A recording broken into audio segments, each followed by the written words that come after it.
না, এখন জাতির উদ্দেশ্যে কিছু রাখো। জাতির উদ্দেশ্যে বলতে চাই, আপনারা যদি মন সুন্দর করার জন্য কোনো এক জায়গায় ঘোরার ইচ্ছা থাকে তাহলে আপনারা এই জায়গায় ঘুরতে আসতে পারেন। জায়গাটা অনেক সুন্দর, ভালো লাগছে আমার হ্যাঁ, তারপরে পার্সোনালি। তো একটা পয়েন্ট আছে। এখানে যদি মানে মনের কোনো সমস্যা হয় সেক্ষেত্রে ট্রিটমেন্টের একটা ব্যবস্থা আছে। মনের ট্রিটমেন্ট হ্যাঁ। প্লাস শারীরিক ট্রিটমেন্ট। শারীরিক ট্রিটমেন্টের জন্য আপনারা ভালো ডাক্তার পাবেন জায়গায়, এবং মনের ট্রিটমেন্টের জন্য আপনারা ব্যাক ক্যামেরা ফোকাস কর, ব্যাক ক্যামেরায় দেখতে পারবেন।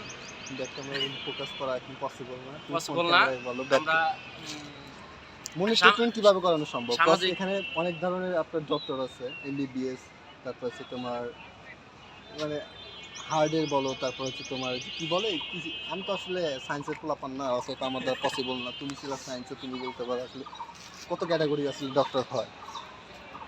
এই মুহূর্তে কইতে পারব না। বলতে পারবে না? কি তোমার কি জীবনে শখ ছিল না যে ডক্টর হবা? Yes, আমার জন্য শখ ছিল ডাক্তার হওয়ার। স্পেশালি আমি যখন ক্লাস 8 এ কি 9 এ থাকা অবস্থায় এর আগে আমার ফ্রেন্ড আমাকে দেখতে আসছিলাম। এই ডাক্তার মানে এই হাসপাতালটা দেখে অনেক ভালো লাগছিল। তো তখন তোমার ভিতরে একটা মানে তখন আগ্রহটা আরো বেশি inspiration বাড়ছিল। কাজ করছে যে হ্যাঁ তুমি একদিন ডক্টর হবা। তোমার বন্ধু না, এই যে তোমার বন্ধু আবার শোবে কিন্তু অন্য ডাক্তার ট্রিটমেন্ট করবে না, আমি নিজে করবো, তাই তো? এ ধরনের কোনো কিছু হইছে আমার শেষ, কথা শেষ। কথা শেষ।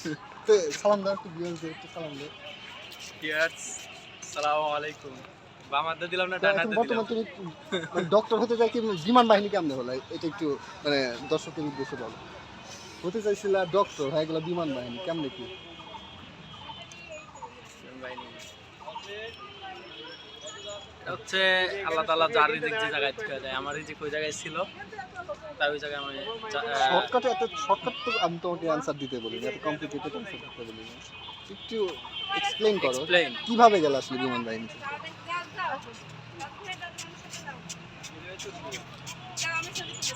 আচ্ছা, ছেলেটা অনেক লাভি, অনেক ভালো একটা পজিশনে ধরে আছে, ওর জন্য সবাই দোয়া রাখবেন। আমার বেস্ট ফ্রেন্ড সাকিব। ছেড়ে দিবি।